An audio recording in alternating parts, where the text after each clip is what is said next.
Guys welcome back to my channel. ನಾನಿವತ್ತು ನಿಮ್ಮ ಕಷ್ಟನ 2 ದಿನದಲ್ಲಿ ನೀವು ಪರಿಹಾರನ ಮಾಡ್ಕೋಬೋದು. ಯಾವುದೇ ರೀತಿ ಕಟ್ಟುನಿಟ್ಟಾದ ವ್ರತನ ಮಾಡೋ ಹಾಗಿಲ್ಲ.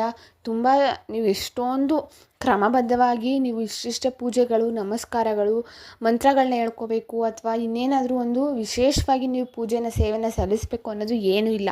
ಅದ್ರ ಬದಲಿಗೆ 2 ದಿವಸ ಮಾತ್ರ ನಿಮ್ಗೆ ಯಾವಾಗ ಸಾಧ್ಯ ಆಗುತ್ತೆ ಅವಾಗಿಂದ ನೀವು ಮಾಡ್ಕೋಬೋದು. ಅಂದರೆ ಇವಾಗ ಗುರುವಾರ ಮಾಡಿದ್ರೆ ಶುಕ್ರವಾರ ಮಾಡ್ಬೋದು. ಇಲ್ಲ ಅಂದರೆ ನೀವು ಮಧ್ಯದಲ್ಲಿ ನಿಮ್ಗೆ ಯಾವಾಗ ಬೇಕಾದ್ರೂ ಇಲ್ಲ ನನಗೆ ತುಂಬ ಹೇಳ್ಕೊಳಕ್ಕಾಗದೇ ಇರೋಷ್ಟು ಸಮಸ್ಯೆ ಇದೆ, ತೊಂದರೆ ಇದೆ, ಅದಕ್ಕೊಂದು ಪರಿಹಾರ ಬೇಕು ಅನ್ನೋರಾದರೆ ನೀವು ಯಾವ ವಾರ ಆದರೂ ನೀವು ಇದನ್ನ ಶುರು ಮಾಡ್ಬೋದು. ಮಾಡೋಕ್ಕಿಂತ ಮುಂಚೆ ನಿಮ್ಮ ಮನೇಲಿ ಯಾವುದೇ ರೀತಿ ನಾನ್ ವೆಜ್ನ ಮಾಡಿರಬಾರ್ದು. ಅಂದರೆ ಮುಟ್ಟು ಆ ಥರ ಯಾವುದೇ ರೀತಿ ಮೈಲ್ಗೆ ಆ ಥರ ಏನೂ ಆಗಿರಬಾರ್ದು ಮನೇಲಿ. ಮತ್ತು ಸೂತ್ಕ ಆ ಥರ ಏನೂ ಇಲ್ಲದೇ ಇರೋವಾಗ ಮಾತ್ರ ನೀವು ಇದನ್ನು ನೀವು ಮಾಡ್ಬೋದು. ಇದು ವ್ರತ ಆ ಥರ ಅಲ್ಲ, ಒಂದು ನಾರ್ಮಲ್ ಸರಳ ಪೂಜೆ ಅಂತ ನೀವು ಅನ್ಕೋಬೋದು. ಇದನ್ನು 2 ಡೇಸ್ ಮಾಡಬೇಕು. ಮಾಡೋದಕ್ಕಿಂತ ಮುಂಚೆ ನೀವು ಹಿಂದಿನ ದಿನನೇ ನೀವೇನು ಫಾಲೋ ಮಾಡಬೇಕು, ಮನೇಲಿ ನಾನ್ ವೆಜ್ ಮಾಡೋಗಿಲ್ಲ. ಮತ್ತು ನೀವು ಬ್ರಹ್ಮಚಾರಿನ ಫಾಲೋ ಮಾಡಬೇಕು. ಮದುವೆ ಆಗಿರೋರಾದರೆ ನೆಲದ ಮೇಲೇ ಮಲ್ಕೋಬೇಕು, ಹಾಸಿಗೆ ಮೇಲೆ ಮಲ್ಗೋವಾಗಿಲ್ಲ. ಮತ್ತು 2 ದಿವಸನೂ ಕೂಡ ನೀವು ಸಾತ್ವಿಕ ಆಹಾರನೇ ತಿನ್ನಬೇಕು. ಅಂದರೆ ಈರುಳ್ಳಿ ಬೆಳ್ಳುಳ್ಳಿ ಆಗ್ತಾ ಇರೋಂಥ ಊಟನ ನೀವು ತಿನ್ನಬೇಕು. ಯಾವುದೇ ಕಾರಣಕ್ಕೂ ಈಚೆಯಿಂದ ತಂದಿರೋ ಫುಡ್ ಆಗಿರ್ಬೋದು ಅಥವಾ ನೀವು ಹೋಗಿ ಈಚೆ ತಿನ್ಕೊಂಬರೋದಾಗಿರ್ಬೋದು, ಆ ಥರ ದಯವಿಟ್ಟು ಮಾಡೋದಕ್ಕೆ ಹೋಗ್ಬೇಡಿ. ನೀವೇ ಮನೇಲಿ ನಿಮ್ಮ ಕೈಯಾರ ಮಾಡಿಕೊಂಡು ನೀವು ಊಟನ ಮಾಡಬೇಕು. ಮತ್ತು ಆದಷ್ಟು ಅನ್ನ ತಿನ್ನೋ ಬದಲು ಹಣ್ಣು, ಹಾಲು ಆ ಥರ, ಇಲ್ಲ ಉಪ್ಪಿಟ್ಟು ಆ ಥರ ಇನ್ನೇನಾದರೂ ನೀವು ತಿಂಡಿ ಐಟಮ್ಗಳನ್ನ ಮಾಡಿಕೊಂಡು ಊಟನ ಮಾಡ್ಬೋದು. ಅಂದರೆ ಎಲ್ಲೂ ಮಾಡ್ಕೋಬಾರ್ದು. ಇವಾಗ ನೀವು ಊಟ ಮಾಡಿರೋದು ಬೇರೆಯವ್ರು ಊಟ ಮಾಡಿದ್ಮೇಲೆ ನೀವು ಊಟ ಮಾಡೋದು ಆ ಥರ ಮಾಡಬೇಡಿ. ಫಸ್ಟ್ ನೀವು ಊಟನ ಮಾಡ್ಕೋಬೇಕು, ಆಮೇಲೆ ಮನೆಯವ್ರಿಗೆಲ್ಲ ನೀವು ಊಟನ ಬಡಿಸ್ಬೋದು. ಇಲ್ಲಾಂದರೆ ನಿಮಗೆ ಅಂತಲೇ ಊಟ ಸಪ್ರೇಟಾಗಿ ಎತ್ತಿಟ್ಬಿಟ್ಟು ಮಿಕ್ಕಿರೋ ಊಟ ಮನೆಯವರೆಲ್ಲ ತಿನ್ಬೋದು. ಇಲ್ಲ ಅಂತಂದರೆ ಫಸ್ಟ್ ನೀವು ಮಾಡೋದಕ್ಕಿಂತ ಮುಂಚೆನೇ ಮನೆಯವ್ರಿಗೆ ನೀವು ಊಟ ಹಾಕ್ಕೊಟ್ರಿ ಅಥವಾ ಮನೆಯವ್ರು ಊಟ ಮಾಡಿಬಿಟ್ರು ಅಂದರೆ ಅದು ಎಂದಲೇ ಆಗಿಬಿಡುತ್ತೆ. ಯಾಕಂದರೆ ನೀವು ಪೂಜೆ ಮಾಡ್ತಾಯಿದ್ರಲ್ಲ ಅದಕ್ಕೋಸ್ಕರನೇ.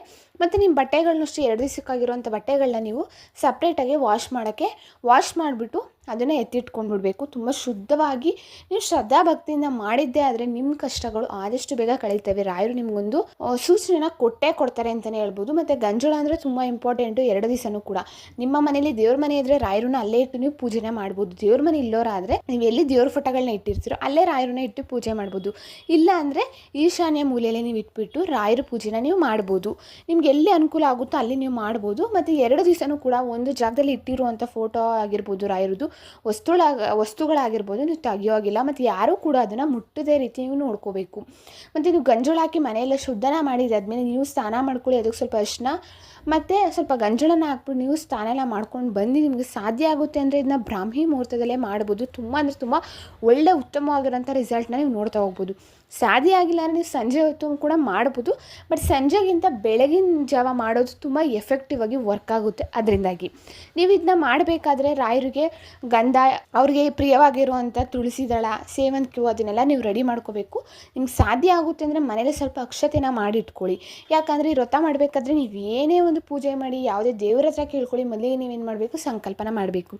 ಸಂಕಲ್ಪ ಯಾವ ರೀತಿ ಮಾಡೋದು, ಒಂದು ಸ್ವಲ್ಪ ಅಕ್ಷತೆನ ಕೈಲಿ ಇಟ್ಕೊಂಡು ಒಂದು ದಳ ತುಳಸಿ ದಳನೋ ಒಂದು ಹೂವನ್ನು ಇಟ್ಕೊಂಡು ನೀವು ರಾಯರೇ ನಾನು ಇದನ್ನು ಯಾವುದಕ್ಕೋಸ್ಕರ ಮಾಡ್ತಾಯಿದ್ದೀನಿ, ನನಗೆ ಯಾವ ಸಮಸ್ಯೆ ಇದೆ, ಯಾವ ಕಷ್ಟದಿಂದ ನಾನು ಬಳಲ್ತಾ ಇದ್ದೀನಿ, ನನಗೆ ಯಾವ ದಾರಿನ ನೀವು ತೋರಿಸ್ಬೇಕು ಅಂತ ನೀವು ರಾಯರಲ್ಲಿ ಕೇಳ್ಕೊತಿರಲ್ವ, ಅದನ್ನೇ ಸಂಕಲ್ಪ ಅಂತ ಹೇಳೋದು. ಅದನ್ನು ನೀವು ಕೇಳಿಕೊಂಡು ಅಕ್ಷತೆನ ರಾಯರಿಗೆ ಹಾಕ್ಬಿಟ್ಟು ನೀವು ನಂತರನೇ ಪೂಜೆನ ಶುರು ಮಾಡ್ಬೋದು. ಇಲ್ಲಾಂದರೆ ಅದರೊಳಗಡೆ ಸ್ವಲ್ಪ ನೀರನ್ನ ಹಾಕ್ಬಿಟ್ಟು ಕೈಗೆ ಒಂದು ತಟ್ಟೆಯಲ್ಲಿ ಬಿಟ್ಬಿಡ್ಬೋದು ಅಕ್ಷತೆ ಸಮೇತ.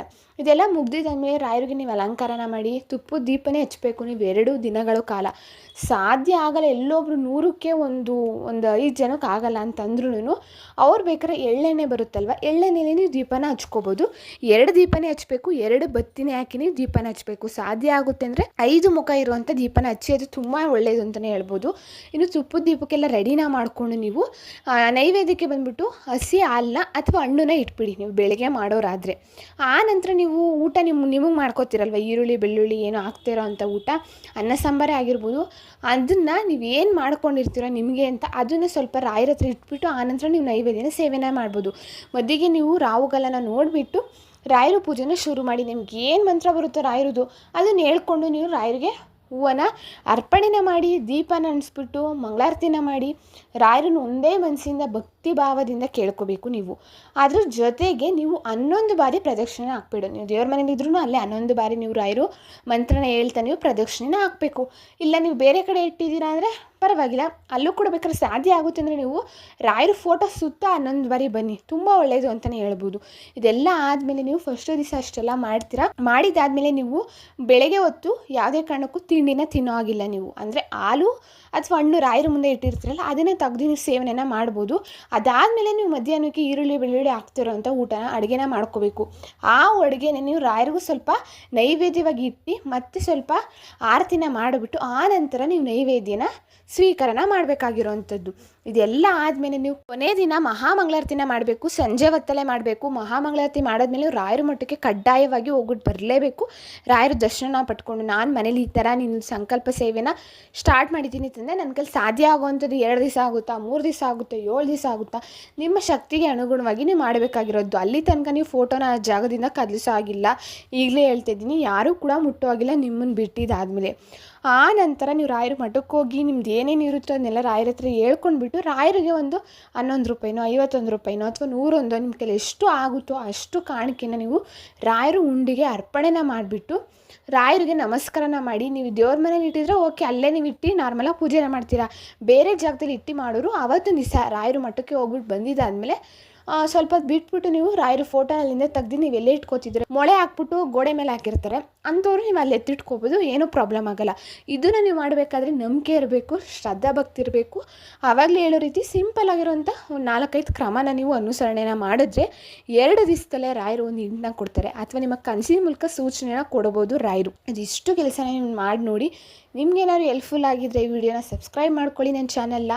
ಮತ್ತು ಇನ್ನೂ ಯಾರಿಗೆಲ್ಲ ಇನ್ನೂ ಹೆಚ್ಚೆಚ್ಚು ರಾಯರು ಬಗ್ಗೆ ಇನ್ಫಾರ್ಮೇಷನ್ ಬೇಕು ಅಂತೀರ ಅವರು ಕಮೆಂಟ್ ಮಾಡಿ. ಕಮೆಂಟ್ ಮೂಲಕ ನನಗೆ ತಿಳಿಸಿದ್ರೆ ನನಗೂ ಒಂದು ಎನರ್ಜಿ ಬೂಸ್ಟರ್ ಥರ ಆಗುತ್ತೆ ರಾಯರ ಬಗ್ಗೆ ಇನ್ನೂ ಹೆಚ್ಚು ಮಾಹಿತಿ ಕೊಡೋದಕ್ಕೆ ಅಂತ ಹೇಳ್ತಾ ಇದ್ದೀನಿ. Thank you for watching.